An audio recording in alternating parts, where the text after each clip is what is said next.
Tai tarkoitushakuisesti, tai aivan vahingossa vaan. Mä joskus päässyt sanomaan, on lähes onnellinen mies. Niin toiset pelkää kuolemaa, ne ettei eletyksi saa. On kiire jotain saavuttaa, kai elämääkin suurempaa.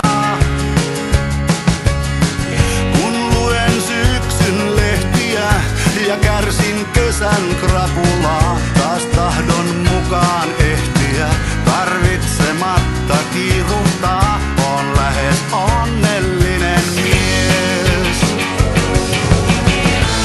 Saattaa olla, etten valmiiksi mä mitään saa, taivaan rantaa maalatiin, on silti saanut lähes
tai tarkoitushakuisesti, tai aivan vahingossa vaan. Mä joskus päässyt sanomaan, on lähes onnellinen mies.